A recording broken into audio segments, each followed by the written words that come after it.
26 வருட நம்பிக்கை, லட்சக்கணக்கான சந்தோஷ திருமணங்கள். கல்யாணம்னாலே தமிழ் மேட்ரிமோனி தான். ஆச்சி மசாலா. எந்த சமையலும் ருசி தேடும் ரகசியம். 20 ரூபாய். சார், கேப் ஆட்டோ பைக்குன்னா ரெட் டாக்ஸி மட்டும்தான். Anxiety, stress, overthinking bro max இதெல்லாம் யார் அப்படின்னா தனுசு ராசி அன்பர்களாக தான் இருந்தாங்க. இப்போ இரக்கம் அப்படிங்கிறது நிறையா இருக்கும். அந்த இரக்க குணத்தினாலே நிறைய கஷ்டமும் படுவாங்க. நல்லது செஞ்சே கஷ்டப்படுற ராசிகளில் ஒரு முக்கியமான ராசி தனுசு ராசி. 4ல் வேற சனி இருந்துட்டாரா, நான் செஞ்சேன் இப்படி பண்ணிட்டானே. நமக்கு பர்சனாலிட்டி டெவலப்மெண்ட்னு ஒன்று முக்கியம். உதவி செய்கிறதுக்கு தகுதியானவங்களுக்கு மட்டும் உதவி செய்யணும். எல்லாருக்கும் செய்கிறதுக்கு பேர் உதவி கிடையாது. வெஹிக்கிள்ஸில் மட்டும் கொஞ்சம் கவனமாக இருக்கணும். ஏன்னா வண்டி வாகனங்கள் கொஞ்சம் செலவுகளை ஏற்படுத்துறதுனால வண்டி வாகனம் அடிக்கடி பழுதாயிட்டே இருக்குது அப்படின்னா வேலை செய்கிற இடத்துலையும் சரி, யாரெல்லாம் மட்டம் தட்டுறாங்களோ அவங்க முன்னாடி நின்று காட்டுறது, எந்த ஒரு இடத்துல எந்த ஒரு விஷயத்தில் ஜெயிக்கணுமோ அந்தந்த இடங்கள்ல அந்தந்த விஷயங்களில் ஜெயிச்சு காட்டுறது. கேட்குறதுக்கு ரொம்ப சில்லியாக இருந்தாலும் இது ரொம்ப பெரிய ஒரு வரப்பிரசாதம். தனுசு ராசிக்காரங்களுக்கு மட்டும் இது புரியும். ஆரோக்கிய குறைபாடுகள் அப்படிங்கிறது கொஞ்சம் ஃப்ரீக்வெண்ட்டாக வரும். மனசு சரியாயிடுச்சு உடம்பை போட்டு பாதிக்குமான்னு நீங்கள் கேட்டிங்கன்னா பெரிய லைஃப் த்ரெட்டனிங்காலாம் ஒன்றும் இல்லைங்க. தனுசு ராசி அன்பர்கள் இந்த காலகட்டத்தில் செய்ய வேண்டிய ஒரு வாழ்வியல் பரிகாரம் வெள்ளை கொண்ட கடலை. இது வந்து குருவுடைய தானியம். இதை கண்டிப்பாக டயட்டில் சேர்த்துக்கணும். வியாழக்கிழமை சிதம்பரம் போய் நடராஜ பகவானை ஒரு வியாழக்கிழமையில நீங்கள் தரிசனம் பண்ணிட்டு உங்கள் பெயரில் அவருக்கு ஐபிசி பக்தி நேயர்கள் அனைவருக்கும் அன்பு வணக்கம். இன்னைக்கு நம்ம கூட தனுசு ராசிக்காரங்களுக்கு இந்த சனி வக்ர பயிற்சி எப்படி இருக்க போகுது அப்படிங்கிற மாதிரியான பல தகவல்களை பகிர்ந்து கொள்வதற்காக வேத ஜோதிடர் முத்துக்குமாரி மேம் நம்ம கூட இணைந்திருக்கிறார்கள். மேம் வணக்கம். வணக்கம் காவியா. தனுசு ராசிக்காரங்களுக்கு இந்த சனி வக்ர பயிற்சி எப்படி இருக்க போகுது? Anxiety, stress, overthinking bro max இதெல்லாம் யார் அப்படின்னா தனுசு ராசி அன்பர்களாக தான் இருந்தாங்க. என்ன காரணம் அப்படின்னா 4ஆம் இடத்துல சனி இருந்தார் இல்லையா. ஸோ பயங்கரமான ஸ்ட்ரெஸ்ஸுன்னு ஒன்று இருக்குது. அதனால் நம்மளும் ஸ்ட்ரெஸ்டாக இருக்கிறோம். ஸ்ட்ரெஸ் அப்படிங்கிறது என்னுடைய அடையாளம் அப்படிங்கிற மாதிரி தான் தனுசு ராசி என்பர்கள் எதுக்கெடுத்தாலும் கவலை, ஒரு மனப்போராட்டம், ஒரு நிம்மதி இல்லாத தன்மை. பாவம் ரொம்ப மன ரீதியாக உளைச்சலுக்கு ஆளாயிட்டாங்க. ஏன்னா அன்பு, அந்த பக்குவம் இதெல்லாம் அதிகமாக உள்ள ராசிக்காரங்க யாருன்னா தனுசு ராசிக்காரங்க. தனக்கு இல்லைனாலும் யாராவது ஒருத்தங்க கஷ்டப்படுறவங்கன்னு தெரிஞ்சால் கொடுத்துரும் தனுசு. ஸோ இரக்கம் அப்படிங்கிறது நிறையா இருக்கும். அந்த இரக்க குணத்தினாலே நிறைய கஷ்டமும் படுவாங்க. தனுசும் மீனமுமே ரொம்ப பாவம் தான். ரெண்டுமே ட்வின்ஸ் மாதிரி தான். ரெண்டுக்குமே வந்து ராசிநாதன் யாருன்னா குரு தான். ஸோ அதனால் நல்லது செஞ்சே கஷ்டப்படுற ராசிகளில் ஒரு முக்கியமான ராசி தனுசு ராசி.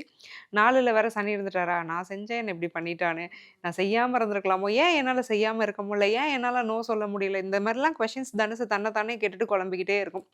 ஸோ அந்த தனுசு ராசிக்காரங்களுக்கு ஒரு மனத்தெளிவு வரப்போகுது. எப்படிங்க எங்கள் பிறவி குணம் மாறும் அப்படின்னு கேட்டிங்கன்னா மாறும். ஏன்னா உச்ச குரு பார்க்குறாரு 4ஆம் இடத்தை. அப்போ மனசில் ஒரு தெளிவு, ஒரு தைரியம், எங்கே நோ சொல்லணுமோ சொல்லணும். நமக்கு பர்சனாலிட்டி டெவலப்மெண்ட்டுன்னு ஒன்று முக்கியம். உதவி செய்கிறதுக்கு தகுதியானவங்களுக்கு மட்டும் உதவி செய்யணும். எல்லாருக்கும் செய்கிறதுக்கு பேர் உதவி கிடையாது. யார் நம்மக்கிட்ட உண்மையிலே உதவி கேட்குறாங்க, யார் நம்மளை யூஸ் பண்ணுறாங்க அப்படிங்கிறத பகுத்து ஆராயக்கூடிய ஒரு அறிவு, இதெல்லாம் தனுசு ராசி அன்பர்களுக்கு இந்த சனி வக்ர பயிற்சிக்கு அப்புறம் கண்டிப்பாக வரப்போகுது. தனுசு ராசிக்காரங்களுக்கு இந்த காலகட்டத்தில் படிப்பு சார்ந்த விஷயங்கள் எப்படி இருக்கும்? கல்வி சார்ந்த ஒரு நல்ல மேன்மை இருக்கும். குறிப்பாக வந்து லாலாம் படிச்சுட்டு இருக்காங்க அப்படின்னா ஒரு நல்ல முன்னேற்றம். ஒரு ப்ராக்டிசிங் அட்வொகேட் அப்படின்னா ஒரு நல்ல பெயர் வாங்குறது, நிறைய கிளைண்ட்ஸ் கிடைக்கிறது, ஜுடிஷியல் எக்ஸாம் கிளியர் பண்ணுறது, யூனிஃபார்ம்டு சர்வீசஸ்க்கு கிளியர் பண்ணுறது, சென்ட்ரல் கவர்மெண்ட் ஜாப்ஸ் கிடைக்கிறது, ஸ்டேட் கவர்மெண்ட்டில் ஏதாவது போஸ்டிங் வர வேண்டியது கோர்ட் கேசஸ்னு போகுதுன்னா அது கிடைக்கக்கூடிய ஒரு ப்ராப்ளம். அல்லது யாராவது ஜாயின் பண்ணாமல் இவங்களுக்கு போஸ்டிங் வரக்கூடிய அந்த கடைசி நிமிஷத்தில் ஒரு லக் அப்படிங்கிறது ட்ரிகர் ஆகக்கூடிய ஒரு யோகம்லாம் தனுசு ராசி என்பவர்களுக்கு நிச்சயமாக இருக்குது. பேங்கிங், ஃபினான்ஸ், ஆடிட்டிங்கில் படிக்கிறவங்க மட்டும் கொஞ்சம் கவனமாக இருந்துக்கணும். ஏன்னா குரு தான் காரகம். ஆனாலும் 8ஆம் இடத்துல உச்சமாக இருக்கிறதுனால அதில் கொஞ்சம் கவனமாக இருந்துக்கணும். செலெக்ஷன் ஆகிட்டாலும் தள்ளி போஸ்டிங் கிடைக்கிறதுக்கான ஒரு வாய்ப்பு இருக்குது. இந்த காலகட்டத்தில் தனுசு ராசிக்காரங்களுடைய காதல், கல்யாண வாழ்க்கை இதெல்லாம் எப்படி இருக்கும்? காதல் கொஞ்சம் நல்லாவே போகும். ஸோ காதல் அமைப்புகளில் இருந்து வந்த பிரச்சனைகள்லாம் கொஞ்சம் நீங்கும். இப்போ தான் இவங்களுக்கு கொஞ்சம் புரியும். இவங்களுடைய பார்ட்னரும் இவங்களை கொஞ்சம் புரிஞ்சுப்பாங்க. திருமணத்தை வந்து வீட்டுக்கு பர்சியூ பண்ணும்போது தான் பெற்றவங்களால பெரியவங்களால கொஞ்சம் பிரச்சனைகள், அதனால் ஒரு மன அழுத்தங்கள் தனுசு ராசி என்பவர்களுக்கு ஏற்பட வாய்ப்பு இருக்குது. திருமணம்ங்கிறது கண்டிப்பாக நிறைய பேருக்கு நடக்கும். காதல் திருமணமும் நடக்க வாய்ப்பு இருக்குது. அரேஞ்ச் மேரேஜுக்கும் நடக்கிறதுக்கான வாய்ப்பு இருக்குது. தம்பதிகளுடைய ஒற்றுமைங்கிறது நல்லாயிருக்கும். ஸோ பாரு நல்லா இருக்கிறாங்க, ஜாலியாக காரில் போகிறாங்க, பைக்கில் போகிறாங்க, சுற்றுறாங்க, வராங்க, உள்ளுக்குள்ளே தான் சண்டை இருக்கும், வெளியில் அதை நாங்கள் காட்டிக்க மாட்டோம் அப்படிங்கிற மாதிரி வழக்கம் போல் 4 பேர் பார்த்து தனுசு ராசி காப்பில் பார்த்து பொறாமப்படுவாங்க. உள்ள சின்ன சின்ன பூசல்கள் இருந்தாலும் வெளியே தெரியாமல் தனுசு சூப்பராக சமாளிச்சிடும். நிம்மதியாக இருக்கக்கூடிய ஒரு காலகட்டம் தான் தனுசு ராசி நண்பர்களுக்கு திருமண வாழ்க்கையை பொறுத்தவரை. பொருளாதாரம் சார்ந்த விஷயங்கள் தனுசு ராசிக்காரங்களுக்கு இந்த காலகட்டத்தில் எப்படி இருக்கும்? தனுசு ராசி நண்பர்களில் நிறைய பேருக்கு ஒரு சொத்து என் பேரில் இல்லை, எனக்கு ஒரு சொத்து வாங்கணும்னு தான் ஆசை அப்படின்னா அதற்கான முதல் படியை வந்து சனி வக்ரத்தில் நீங்கள் எடுத்து வச்சுருவீங்க. ஒரு லேண்டு பார்க்கணுன்னா புரோக்கர்ஸை வந்து நீங்கள் காண்டாக்ட் பண்ணுறது, இல்லை இடத்த நீங்களே சைட் விசிட்டேஷன் பண்ணி பார்க்குறது, லோன்ஸ்க்கு அரேஞ்ச் பண்ணுறது. ஏன்னா லோன்ஸ்க்கு நிறைய பேருக்கு கண்டிப்பாக போக வேண்டிய ஒரு பிராப்தம் இருக்குது. 6ஆம் அதிபதி சுக்கிரன்ங்கிறதுனால எந்த ஒரு சொத்து வாங்கினாலுமே கடன் இல்லாமல் தனுசால வாங்க முடியாது. இப்போ எல்லாரோட கதையும் அதுதான்னா தனுசு டீஃபால்ட்டாக அங்கே மட்டும்தான் ஃபிட் ஆகும். ஸோ அதனால் கண்டிப்பாக ஒரு கடன் வாங்கி சொத்து வாங்கக்கூடிய ஒரு யோகம், இருந்த கடன்களை அடைக்கக்கூடிய ஒரு பிராப்தம் இருக்குது.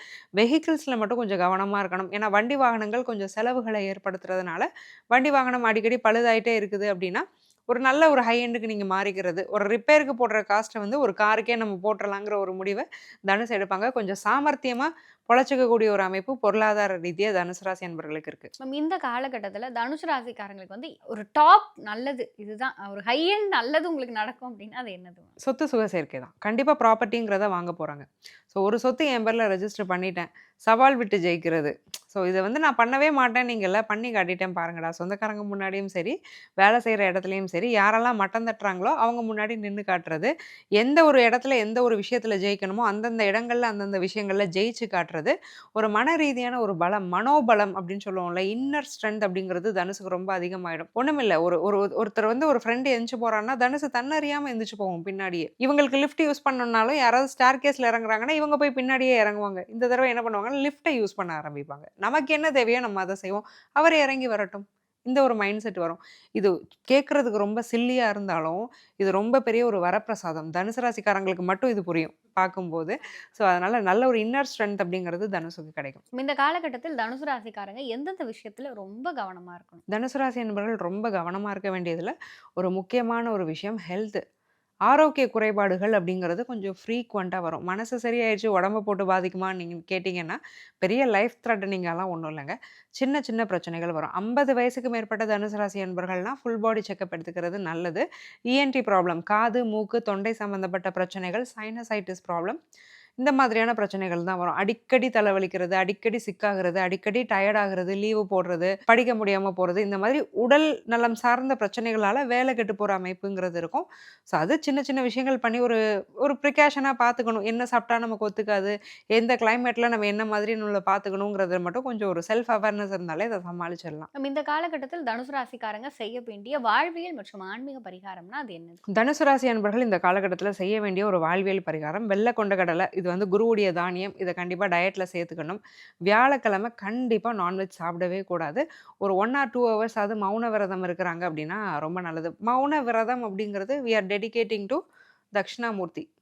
ஏன்னா தியான நிலையில் சிவபெருமான் இருக்கிறாரு, கல்வி போதிக்கக்கூடிய ஒரு ஸ்டேஜில் சிவபெருமான் இருக்கிறாரு. அவர் தான் தட்சிணாமூர்த்தியின் ஸ்வரூபம்.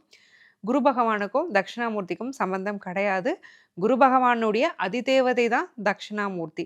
அப்போ மௌன விரதம் அனுஷ்டிக்கிறது அப்படிங்கிறது ரொம்ப நல்லதாக இருக்கும். தனுஷு ராசிக்காரங்க இந்த சனி வக்ர பயிற்சி காலகட்டத்தின் போது இந்த ஒரு கோயிலுக்கு தயவு செஞ்சு போங்கன்னு சொல்லணும்னா அது எந்த கோயில்? சனி வக்ர பயிற்சிக்கு அப்புறம் தனுசு ராசி அன்பர்கள் இந்த கோவிலுக்கு கண்டிப்பாக போயிட்டு வரணும்னா சிதம்பரம் போயிட்டு வரணும். சிதம்பரம் போய் நடராஜ பகவானை ஒரு வியாழக்கிழமையில நீங்கள் தரிசனம் பண்ணிட்டு உங்கள் பெயரில் அவருக்கு சிகப்பு பூ சாத்தி ஒரு அர்ச்சனை பண்ணிட்டு வரீங்க அப்படின்னா நிறைய நல்ல மாற்றங்கள் அப்படிங்கிறது உங்கள் வாழ்க்கையில் ஏற்படும். உங்களுக்கு பிடிச்ச ஏதாவது ஒரு தேவார பாடலை எடுத்து ஒரு 4 வரி தினமும் விளக்கேற்றி நீங்கள் அதை படிச்சுக்கிட்டே வந்தீங்க, வாயார படிச்சிங்க அப்படின்னா அதுவுமே நல்ல மாற்றங்கள் அப்படிங்கிறத உங்களுக்கு கொண்டு வரும். தனுஷு ராசிக்காரங்களுக்கு இந்த சனி வக்ர பயிற்சி என்ன மாதிரியான நன்மையை செய்ய போகுது, எதுல கவனமா இருக்கணும் அப்படிங்கிற மாதிரியான பல தகவல்களை எங்களோடும் எங்க நேயர்களோடும் பகிர்ந்து கொண்டதற்கு நன்றி. நன்றி காவ்யா.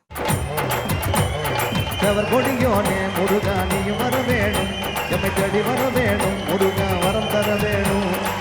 கொடியோனே முருகா நீயும் வர வேணும், எம்மை தேடி வர வேணும், முருகா வரம் தர வேணும். 26 வருட நம்பிக்கை, லட்சக்கணக்கான சந்தோஷ திருமணங்கள். கல்யாணம்னாலே தமிழ் மேட்ரிமோனி தான். ஆச்சி மசாலா. எந்த சமையலும் ருசி தேடும் ரகசியம். 20 ரூபாய். சார் கேப் ஆட்டோ பைக்குன்னா டாக்ஸி மட்டும்தான்.